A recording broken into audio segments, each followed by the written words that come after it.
into the cloud. Okay, well, thank you, April. We were kind of in discussion earlier this fall about some things that it might be good to revisit. And one of the things that has come up quite a bit with teachers we've worked with is how to work concurrently with blended learning strategies for kids that are in your classroom, but also when you have kids on Zoom. And so a lot of times that in our situations, as you guys know right now, you've got kiddos that are there one day, gone the next. And sometimes you have kiddos that are fully remote all the time, but they're Zooming into your classroom. And so we just wanted to give you some tips and tools today on how to work with your students concurrently at the same time, how to make sure they have the interaction that they need and the tools and resources. So that's what we're going to talk about today. And there is a ton of hyperlinks in this presentation. So pretty much everything that I'm going to show you today, you have access to and can pull, and 99% of them, at least the resources I'm going to show you, are totally free. So what we're going to look at, and please feel free to interrupt anytime if you have questions. We're a small group this morning, so just unmute yourself, or I guess April can let me know if there's a question in the chat or something. But we're going to look at how to provide accessibility for all of our students, whether they're in the classroom or they're on Zoom. Understand exactly what concurrent teaching is and what we need to do with it. Take some steps to working with our roomers and our Zoomers at the same time. And then we're going to take just a second to specifically talk about our kiddos on IEPs because they need a little extra support. And then finally, beginning with the end in mind. So these are the steps kind of that we're going to walk through today. This is kind of a throwback to UDL. And we're going to talk about this just for a second, because in order to set your classroom up for success, when we're dealing really in any situation, but specifically when we're trying to blend our classroom in that concurrent teaching, we really do have to think about removing barriers. And so in our traditional classrooms, what we've done for years is this first box where we just give the same support to every student. Doesn't always help, but it helps some of them, not everybody.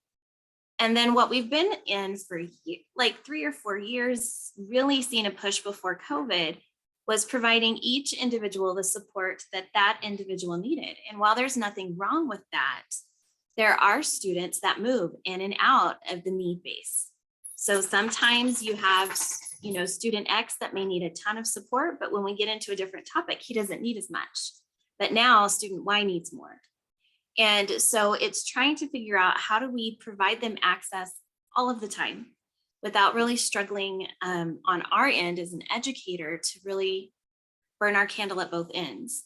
And so that's where universal design for learning comes in. And we're going to use a lot of the strategies for universal design for learning in what we're going to talk about today.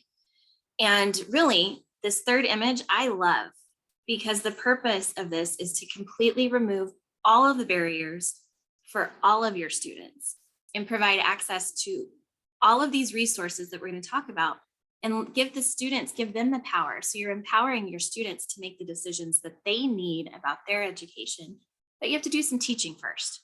And so that's what we're really going to work towards today. So as we go through our presentation and some of these tools and resources, really think about that last picture and how can we remove all of the barriers for our students so that all of our students have that equal access. And that's what we want to do. This is one of my favorite movies.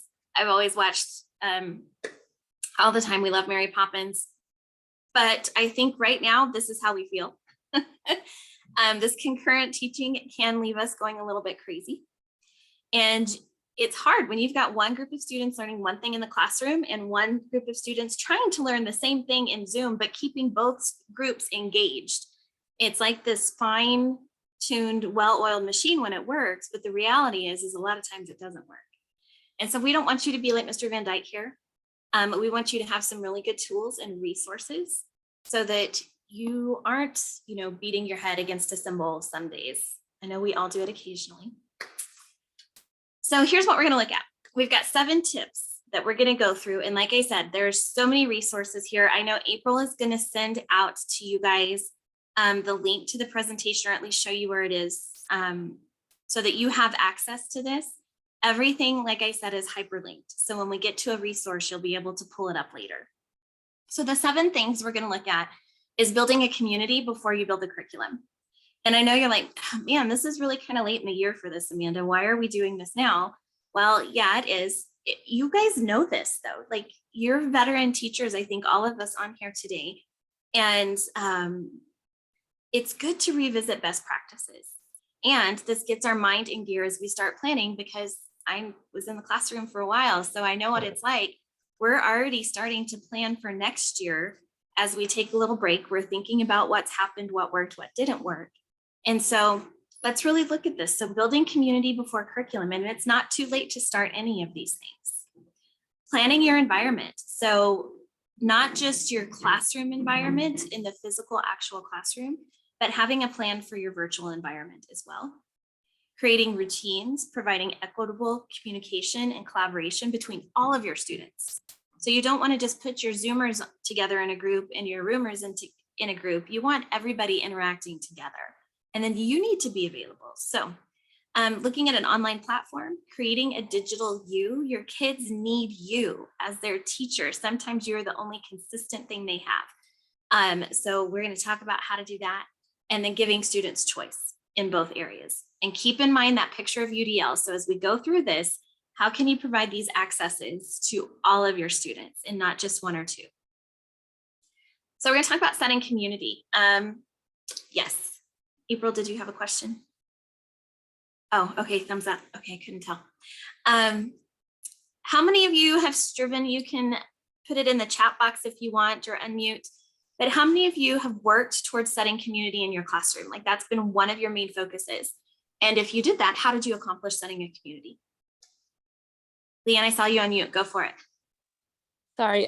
Yeah, I believe I tried to set up a community, before I left. I think it was just providing a safe space for the kids to feel like they were invited and welcome to share their opinions and be a part of the family. At least for this year, it's been very different compared to last year, as all of my kids have been in class. But I don't know. I believe I have, but I'm sure you have. And I loved your classroom. I haven't been able to get in there this year, but you've got such a great setup. So I think that's a great resource to have, is that the value and making sure they're valued and they know they're welcome. So let's see what else we can do. And if anybody else wants to share, please let us know. Or if you like some of these ideas or want to build on them, please feel free. Yes, Miss April. Well, Amanda, I do not have a classroom per se, but we do Tech Bits mini-series every Wednesday at 12. So we always do go over our group norms. And a lot of what Leanne had said, we try to practice during those sessions as well, providing a safe space, giving an opportunity for everybody to have a voice. So that's awesome. And it definitely works, because you're getting a lot of repeaters and we work really well together. So again, these are all linked resources, but I loved this statement. The key to teaching children social and emotional skills is creating a classroom culture built on community. Strong communities have members who have shared goals and experiences, who feel empowered to contribute. That's one of my favorite words, is empowered, who trust in one another and who feel understood and capable as individuals. These attributes enable teamwork, cooperation, and willingness to negotiate, and the ability to draw on one another's skills. And I think when you're really working to build a community within your classroom, both April and Leanne touched on this, is using one another's skills. It's not, standing on each other to get better, but it's getting better together. And that's the purpose of a community. I'm going to click on this link just so you guys can see it. Did it pop up, April, or did it stay on my presentation? We're good. So this had some really fun resources that you could do to build classroom community. It had classroom challenges, class throwback jars, all different kinds of things. They're all free resources. And again, these are just some really neat ideas. They don't take a lot of time. They're free to you, and they build community within your students. And there are things that you can do with both virtual and face-to-face students, so that you're not worried about really trying to create 2 separate activities. And so this was one of the great resources that I wanted you guys to see. Most of the links in the presentation are going to be the pictures. And so you just click on the picture and it can take you there. But taking the time, and I know I've talked with several teachers, especially this year, and they feel like they have to cover so much content in their classroom that taking the time to build the community, sometimes they feel like they're not devoting the time where they need to devote it because it's content and standards that they need to focus on, especially at this point in the year. So don't neglect the importance of building that community within your students, because once they have that, they learn better together. So even at this point in the year, don't forget to do that because it is so very important. Hey, Amanda, Yes, ma'am. Before you go, Gloria, Luetta's kid had a comment in the chat. She says, I work for the virtual schools. I use a lot of encouraging feedback on assignments and post interesting things that students can use, view, and will supplement their curriculum. So I just wanted to include her comments as well. So please do. And if you have anything that you would like to share, please put it in the chat and we can grab it and put it on the back end of this presentation and have it available to everybody. We'll give you credit, I promise. But please feel free to share those. And we're going to talk about some of that too later. I've got some virtual stickers and things that I'm going to show you too. So one of the things you can do is just be with them. We're going to talk more about creating a digital virtual you here in just a second and what some tools that you can do that. But I loved this. This was called the Flat Teacher Adventure. Again, it's linked. But this teacher came up with a great way to work with her students, and she gave them a lot of different things that they could do. She created like a paper doll of herself and sent it home to all of her students that were, well, all of her students, not just her virtual students, but also her face-to-face, and then activities to take the virtual teacher with them to go do, like go for a walk in the park. And they took a picture and then they sent it in or shared it on Zoom. But there's so many things that you can do. So if you actually have to get quarantined or you're at home, you can teach math in the grocery store, talk about units and measurements, use road signs across the town that you have. A lot of our towns have road signs that have historical meaning. And so using road signs to teach history and talking about that, or some historical markers if you go on a road trip.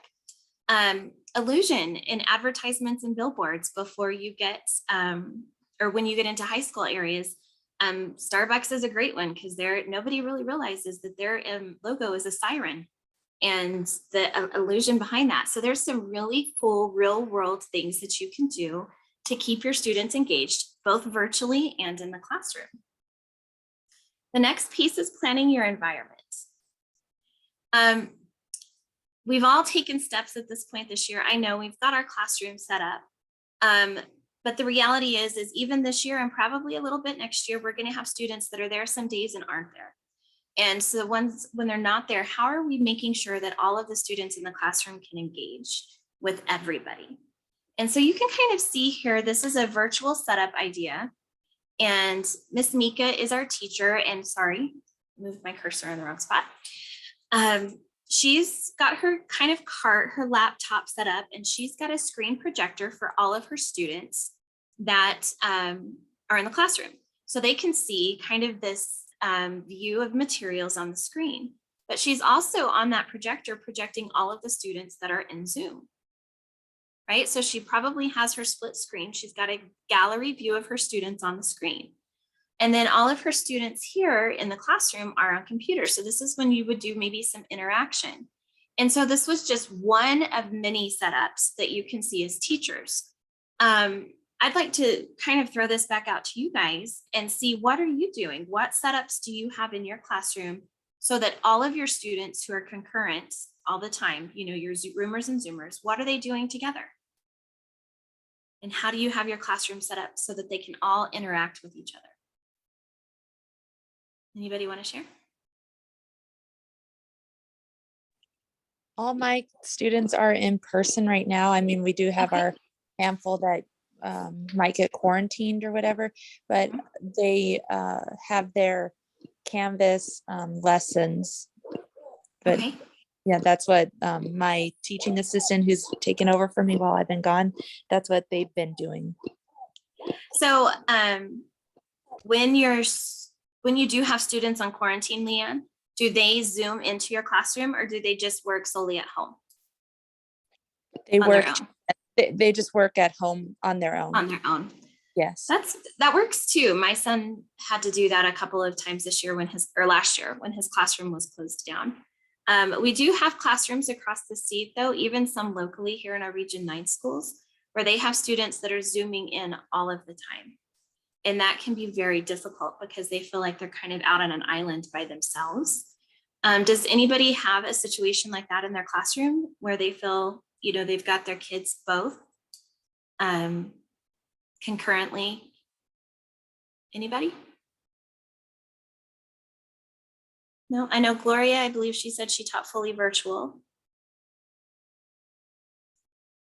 Okay.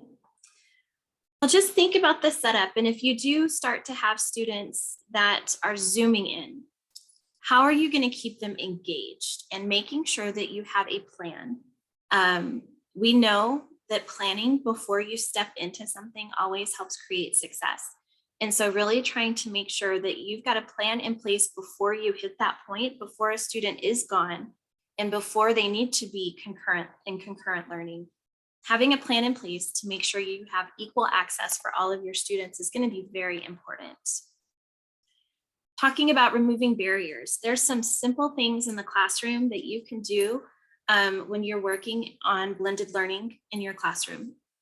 And some of these things are simple, take very little time. And one of them is, I know in presentations all of the time, I have teachers ask, well, I can't see what you're pointing to. Can you move your mouse a little bit or something? Well, really easy solution. If you can see today, I've made my mouse bigger and I've made it pink. But there are some really cool kind of cute cursor plugins that you can use.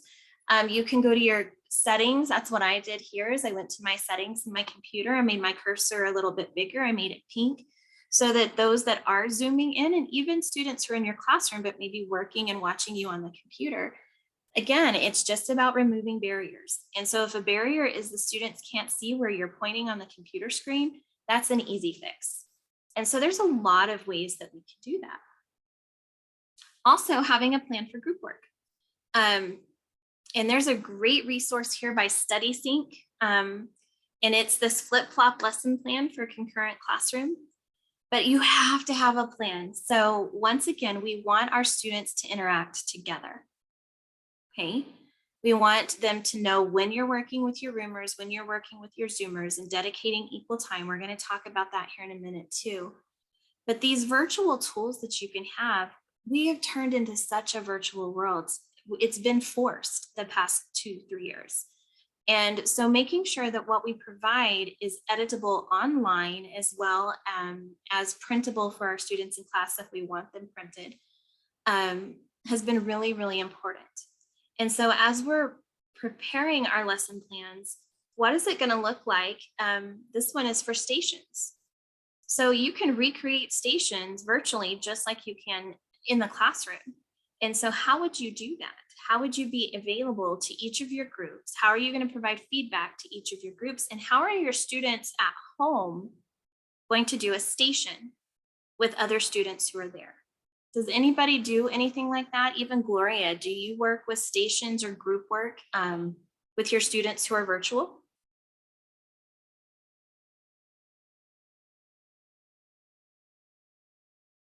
I don't know if she's there.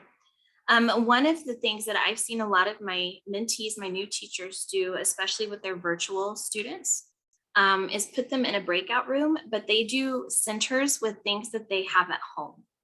And so their virtual students still get center time, just like their face-to-face students.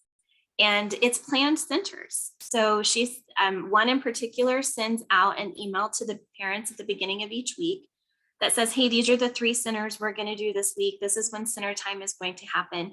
And here's what our students in class are going to be doing. And so the parents have time to put together just little packets of pennies or whatever it is that they may be working with so that they can work together in centers virtually and play together while their students in class are playing. And there's a lot of ways to do that. Again, differentiation, regardless of whether they're face-to-face or virtual, we have to do differentiation. It's a required piece of best practice. I love choice boards. And in a concurrent classroom, it can be very difficult to keep our students engaged. How are we going to do that? How are we going to keep them active participants into what we're doing, especially when you still have kids in the classroom that you're trying to engage?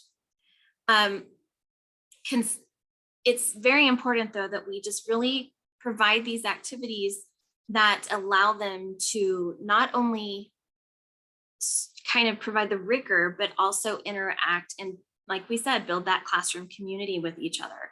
And so a lot of what we've seen in concurrent classrooms is providing a choice board, that pairing a student on Zoom up with a student that's actually in the classroom. And so they're working together, they're still building that classroom community, but together they can work on a choice board that differentiates. It gives them the ability level that they need, but it also empowers them with the choice that they have. And they can do all of these activities, whether they're at home or in the classroom, if you're just strategic about how you set it up. Again, this is a choice board that you have access to. It's linked and it's editable. So if you get in and you're like, oh, I don't know if I really like this one, I don't know if my students might have access to this material at home, it's really easy to go in and edit it so that they have material available. Another thing that's so important, and again, going back to all of our students, the idea of universal design for learning and how to put blended activities together for that group of students that aren't in our classroom, is creating these routines that don't change. It's part of your plan. And I love it, just like the A-team. I love it when a plan comes together. That's my favorite, probably one of my favorite statements.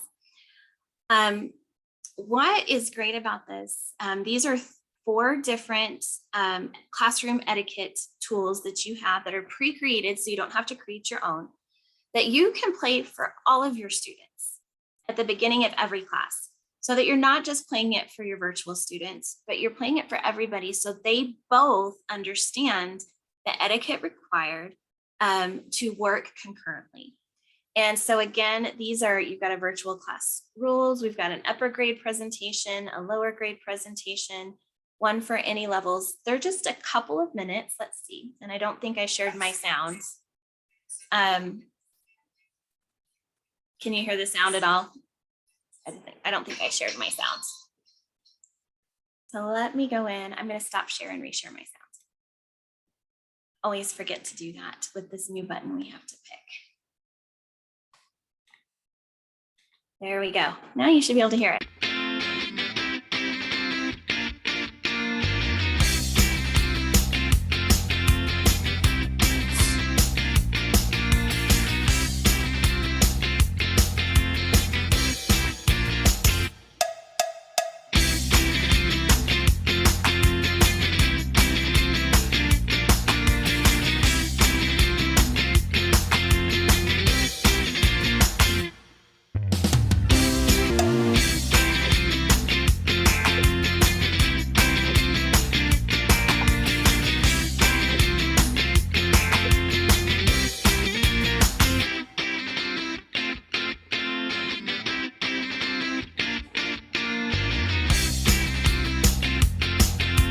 So I'm not going to play this for time's sake for the whole video, but I just wanted you to get a feel.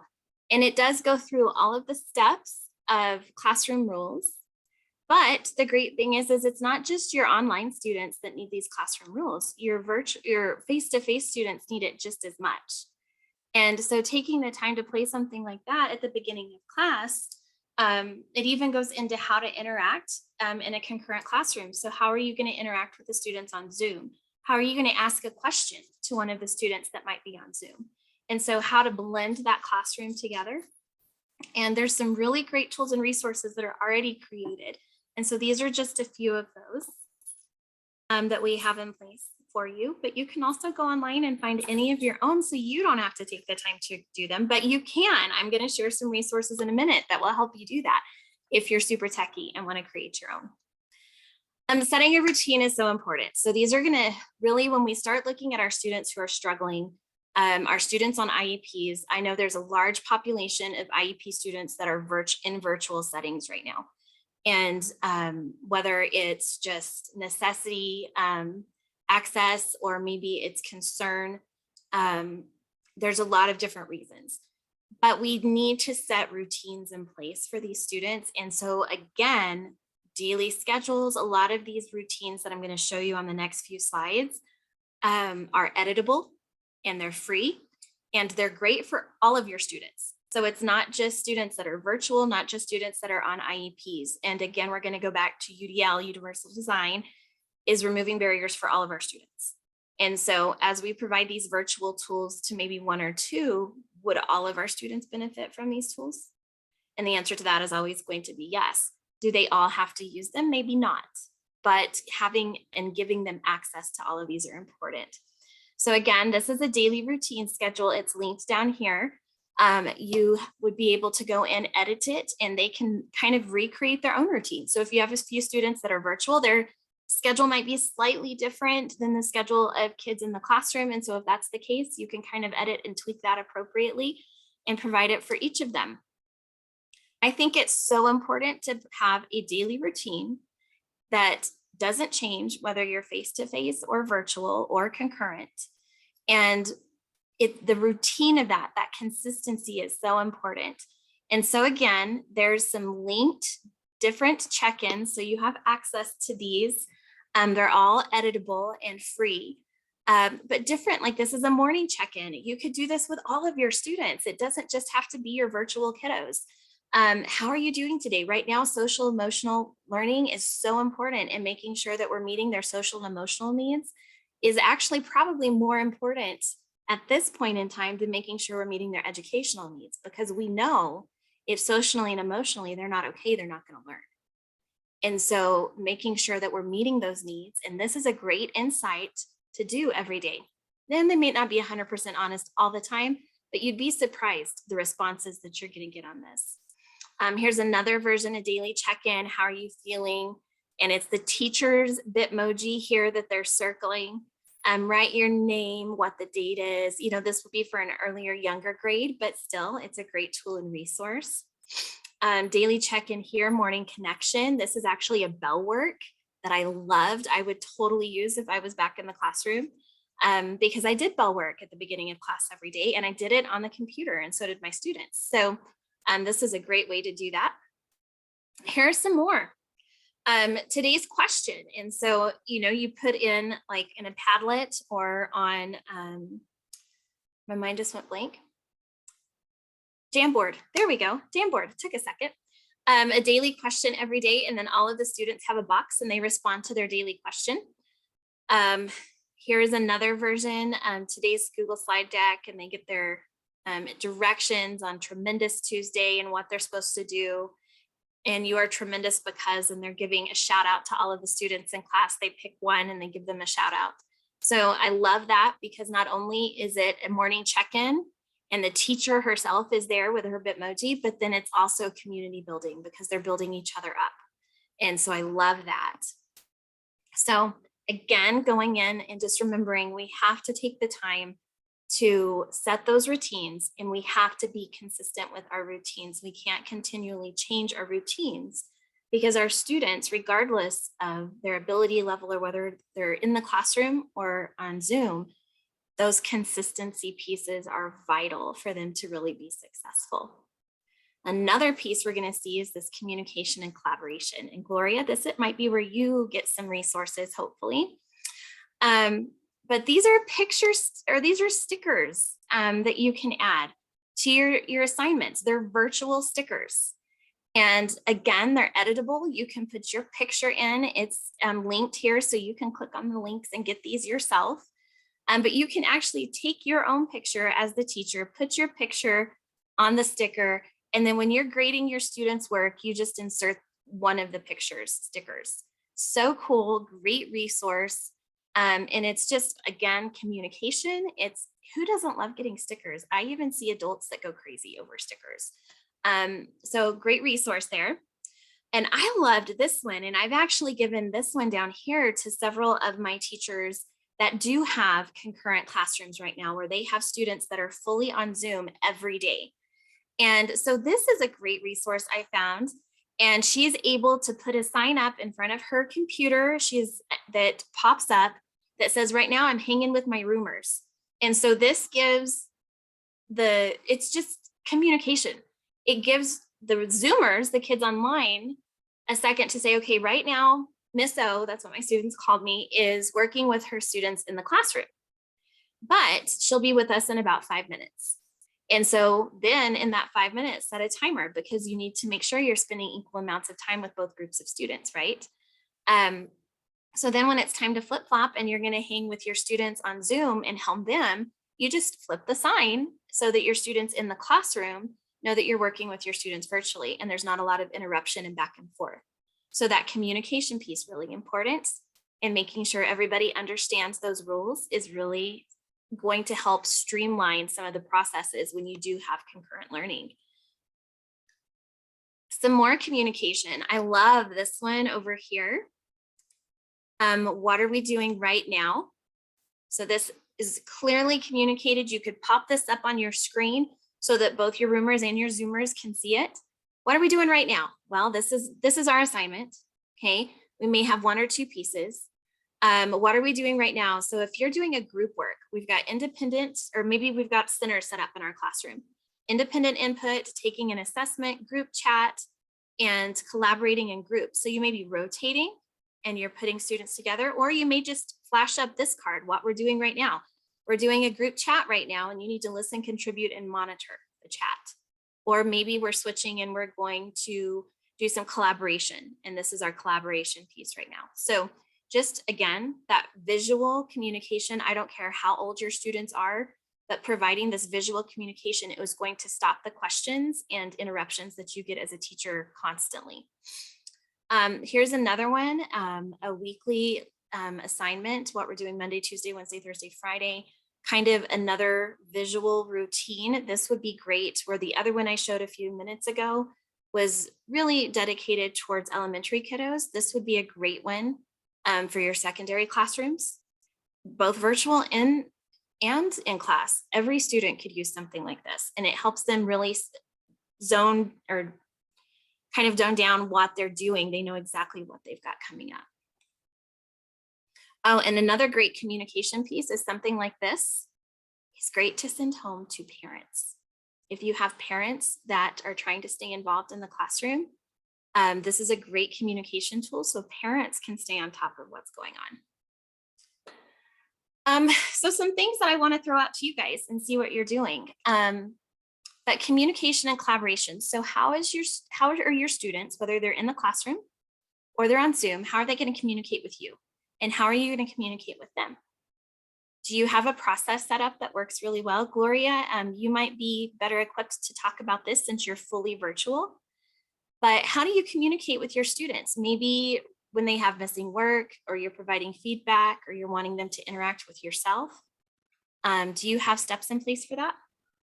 Virtual high school has a discussion area that's called private topics, and that's for both students and the teacher to communicate with one another, and none of their classmates can see that communication.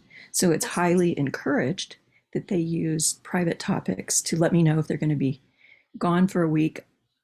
Most of my students are on the East Coast, and so they just finished having February break that I had never heard of before. I haven't heard of February break either. A big portion of my students were gone for a week, and I'm going like, what's going on here? They were supposed to let me know, but they didn't. So I'm sending messages to their site coordinator about where is everybody? And then if they're missing work and I'm concerned about them, I can post in private topics too, but it makes the assumption that they're checking that. And I think some of them are very diligent about that, and some of them are not. So if I think that they're maybe not checking private topics, I will, as I'm grading assignments, I will write in their feedback. You're missing this assignment, turn it in as quickly as you can. And I'm concerned about you. So they get those kinds of things. That communication piece. Very important. What is your LMS system? What do you guys utilize? Do you use Classroom, Canvas, Blackboard? It's Brightspace. Brightspace. I have seen a little bit about Brightspace. I'm not And sure evidently how it works. CNM here in Albuquerque and Uh-huh. also uses Brightspace. So my son teaches at CNM, so we both have Brightspace experiences. Oh, that's great. That's helpful. Bounce ideas off each other. How do they interact together in your classroom, Gloria? Do you have processes for them to interact together in their virtual settings? There are classroom resources for them, and so there are areas where they're assigned to do a specific assignment, and they're also supposed to respond to 2 or 3 classmates. Okay. And so they're graded on that. And there are also discussion topics that they post their assigned discussion assignment, and then they're supposed to respond to 2 or 3 of their. That sounds like a pretty typical kind of LMS setup. We use Canvas for a lot, and that sounds very similar to Canvas and how the discussion boards are set up. Mm-hmm. It's a great resource. It is. And it does create community with them. So they are used to one another. And we're getting into some, I teach AP psychology. So we're getting into some pretty sensitive issues. And several of them made the comment that I don't usually tell people this, but, and so they're very, very open with their fellow building classmates. Trust virtually is hard. So that speaks volumes to what you're doing with your classroom in building that trust virtually with your students. So that's phenomenal. So, well, thank you, Gloria, for sharing. I appreciate that. Peer interaction is another really important piece, and Gloria just kind of spoke to that.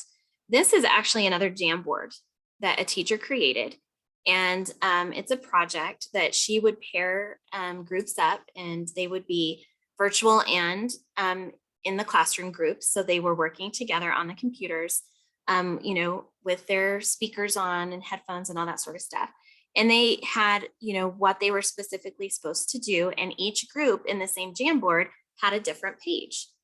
And so they were given a task. They were told what colors the highlighting was for. So what they were supposed to highlight, and they would work together and copy and paste emojis and different things. So it was very interactive virtually, but they were working concurrently.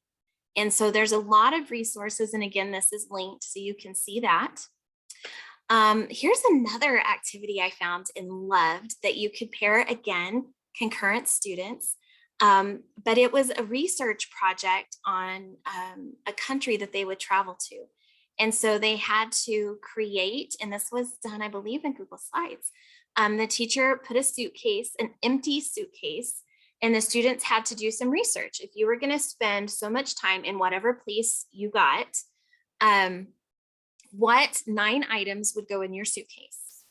And then they had to do a little bit of research. They had to get on Google Maps and actually kind of tour the area to see what the terrain would look like. They had to put together a little paragraph, and then they presented this to their class. But what was cool is when they presented it, they had the virtual students in the group and the face-to-face students presenting at the same time. So very interactive, very concurrent, and everybody was working together, again, building that community and collaboration. Here's another idea, students playing review games together. And it's actually, this one is kind of like a memory game that goes along with their review, but because it was virtually concurrently, they could work together again. And so again, building community and collaboration. There are so many collaboration tools out there. I know even at Tech Bits, and April, I know, has shared the link. We have done some of these. Jamboard, Padlet, Flipgrid, Slides. We've done a lot of these presentations.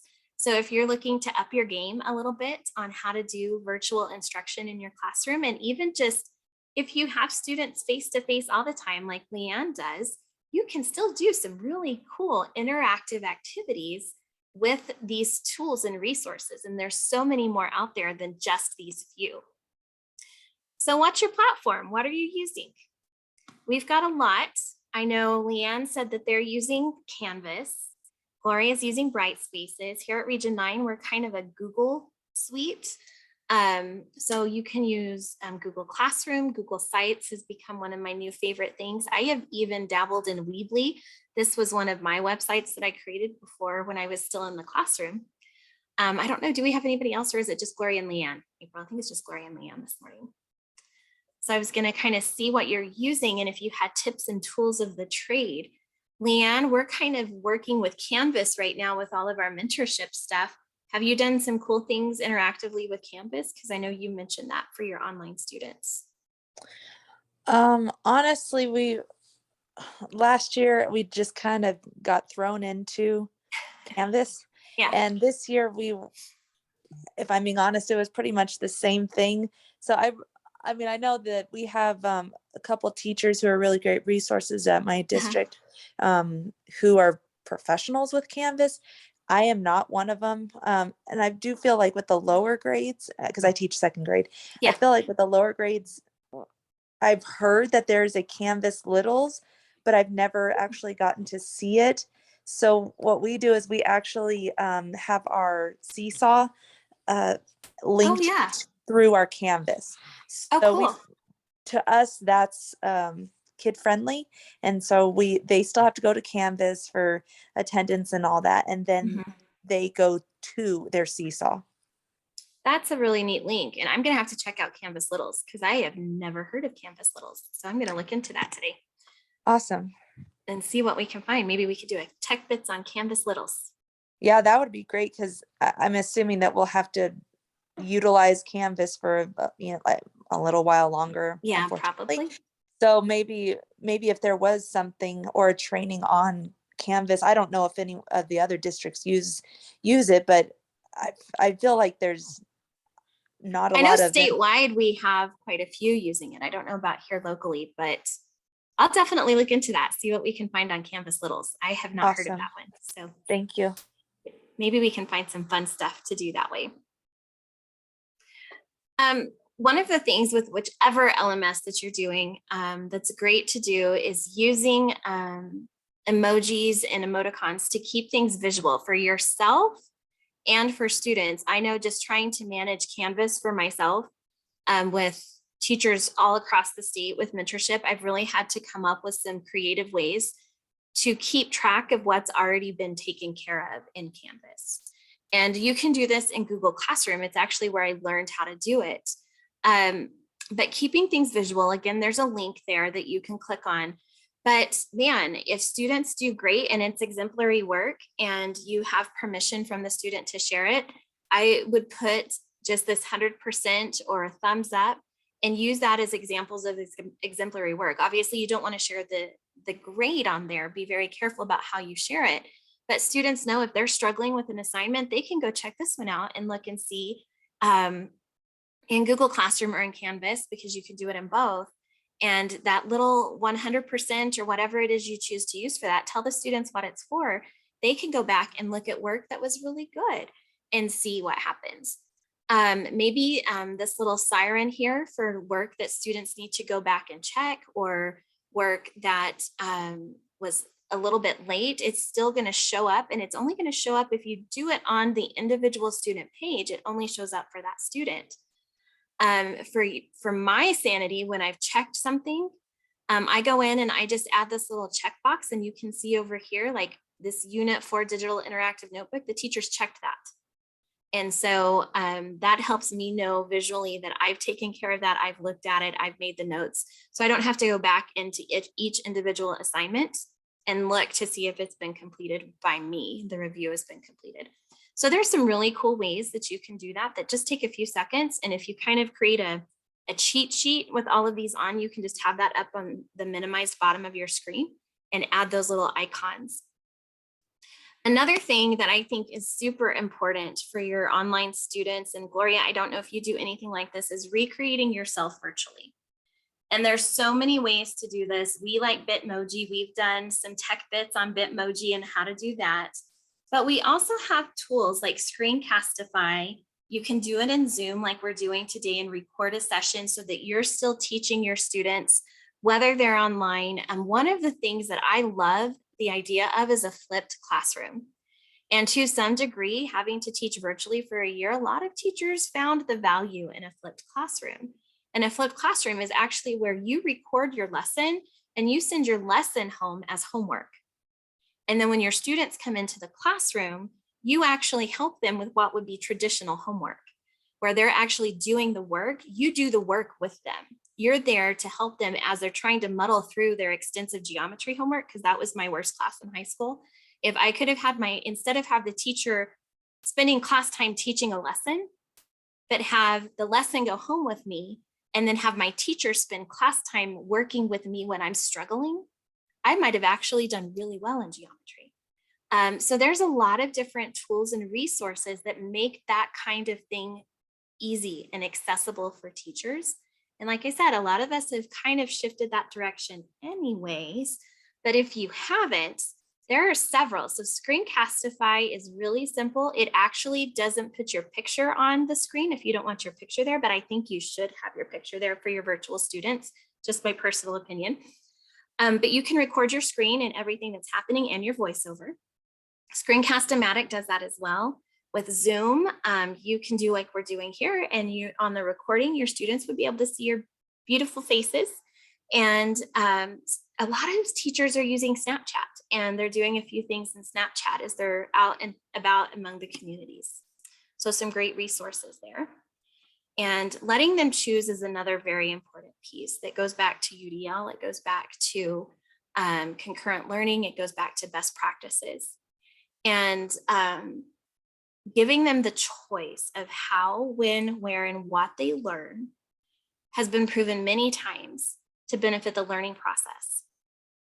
And upcoming in this fall, if you haven't really focused on student choice in your classroom, that might be a change you want to make. But choice helps facilitate differentiation, boost motivation, helps kids stay on task because they're invested in what they're doing. And it increases that social emotional learning, encourages collaboration, and all of these are benefits for all of our students, face-to-face and virtually. So in order to help keep our students engaged as we come back from learning loss, because we all know we're dealing with learning loss right now, it's essential to figure out how we can include all of this in our toolbox. And there's a great resource from the outofschool.com choice distance learning. And so here's some just resources that are already recreated for you virtually. And I love tic-tac-toe boards and choice boards. I use those a lot in my classrooms. I see a lot of teachers use them here. And it's a great way to provide choice. Students are still accomplishing all of the standards that they need to meet. How they get there is different. I know in Cloudcroft, where Leanne teaches, we have a math teacher, and she's actually created some of these. And the students actually, they feel like they have total choice. What they have to complete the entire board. So they're actually still doing what the teacher has asked them to do, but they have a week to complete the entire board. So they feel like they're getting their own choice.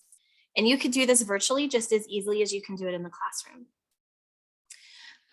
Helping our students with IEPs virtually and in the classroom is really important. And for sake of time today, I'm not going to go through each of these resources, but I love Reading Rockets. If you've never checked out Reading Rockets, they have resources for all grade levels, and they're resources that can be done concurrently. So you've got that blended learning piece, and you can see there's 12 resources, and I've got all of those resources linked here. Sensory support, slide presentations, how to build really great interactive ones for your students. Working with your paraprofessionals, we all have access to those. If you've got paraprofessionals through Region 9, you've got a ton, letting them help build that rapport with your students. Recording your lessons, we've talked about, choice, accommodations. These are just great resources that you can click on, and it's going to give you ideas. So you don't have to think of the ideas yourself. But if you're saying, I want to take some time and provide mindful moments for my students, we know that's so important right now. It increases motivation. It increases student ability and willingness to participate. You could just click on being mindful, and it's going to take you to a ton of resources. So you don't actually have to come up with it on your own. Adding props, sensory breaks are so important for our students who are on IEPs. movement breaks, brain breaks. I don't care how old a student is, whether it's pre-K or 12th grade, they all need these. And so all of these again are linked, so you can go there and find resources. Go Noodle is great. I always thought Go Noodle was just for elementary classrooms until Ashley McEwen, she's the head of our student-based health center here, actually started using it in our presentations when she's working with us adults. And Go Noodle is so much fun, and there's things in there for all grade levels. Captioning support, giving students participation options, letting them choose, and giving themselves an opt-out. If today they're just not feeling like it, they can opt out every day, but giving them that resource. And then special interest is probably my biggest piece in making sure that you are providing opportunities for them to learn in what they're interested in. And I love this statement here. It says, if students leave school less curious than when they started, that we have failed them. And if we're forcing them to always do the things that the textbook or we say they have to do, and instead of drilling down on the standards and saying, this is what we have to learn, but what you use to learn it is up to you. Can't do that all the time. But when we can, letting them do that and pull that information in for their own interest is huge. So I do have a video I want to end with. It's not necessarily specifically on blended learning, but it is about differentiation, and it applies to blended learning. So I'm going to play this video very quickly. I'm Larry Ferlazzo. Differentiating instruction. To some educators, it conjures visions of having to create a different lesson for every student in the room and long nights of planning and grading. That insanity is not what differentiation is all about.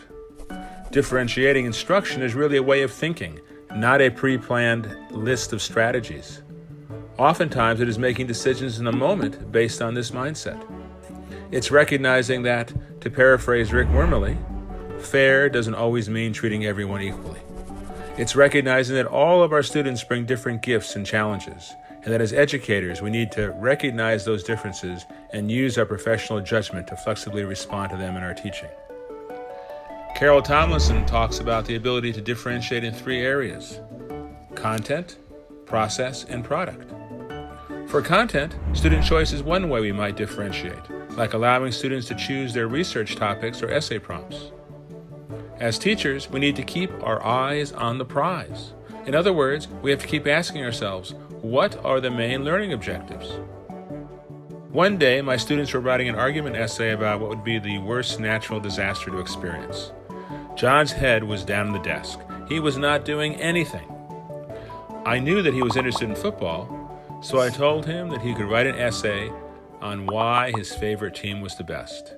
He would still have to make an argument just about football instead of hurricanes or earthquakes. His eyes lit up. He got to work and wrote what his mother later told me was the first essay he had ever written in school. He had followed all the guidelines of a good argument essay. The prize, in this case, was learning to write an argument essay, not learning to write about natural disasters. To differentiate by process, teachers can change up how they group students. Sometimes a mixed ability group might work best, while sometimes it might be appropriate to have same ability groups. We might have an English proficient buddy work with an English language learner to help them out. During independent reading time in my early morning class several years ago, one student tended to fall asleep. I told him that if he wanted, he could go to the back and sit on a desk and read. Soon, several others joined him. A few days later, I saw another student dozing off. Before I could say anything, one of his classmates whispered to him, "Just go sit on a desk." Again, it's a matter of keeping our eyes on the prize. What are the learning objectives and what are the best roads to get there for different students? Teachers can also differentiate by the type of product students create. The major demonstration of learning doesn't always have to be an essay or a multiple choice test. One year I had a student who liked to doodle when other students or I were talking. I told her it was okay as long as she was doodling about the information we were discussing. She built on those doodles to create a final project that brilliantly and visually represented all the key points we had covered. When I give tests, I often give students an extra blank page where they can write anything else they remember about the topic being tested that they think is important. I often find the quality of thinking and writing better there than in response to my test questions. None of the differentiating strategies I've mentioned have created any extra work for me. They did require that I had relationships with my students to know their strengths, challenges, and interests. And I needed to demonstrate flexibility in my thinking. Making these strategies successful also required building a strong class culture so that some of the students were being treated differently and they understood why. And they understood that that was the only way to be truly fair. The ideas mentioned here are just a drop in the bucket. There are a zillion other ways we can support our students' gifts and challenges. We just need to keep our minds and ears open. So I love this resource. And like I said, it didn't specifically focus on blended learning. However, the ideas, class culture, community, knowing your students, relationship, differentiation, all of those are vital in working with a blended classroom.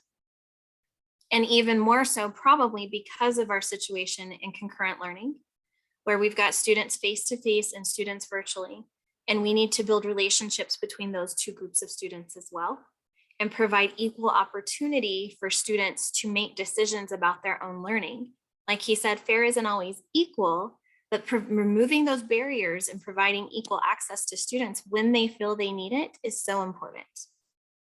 So as you're building for next year, and you're thinking about how can we really accomplish this, because we know, at least for the foreseeable future, our world is going to be a little up and down as far as our classrooms. And so as that continues, and I know, like we said at the beginning, this is kind of an odd time of year to be thinking about some of these things. But as you're planning for next year, begin with that end in mind. What is your purpose with these blended classrooms, and with knowing that some students are going to be there one day and then not be there the next because they have to go on quarantine or whatever it may be? Setting up those structures, those routines, having consistency in place is going to be so important.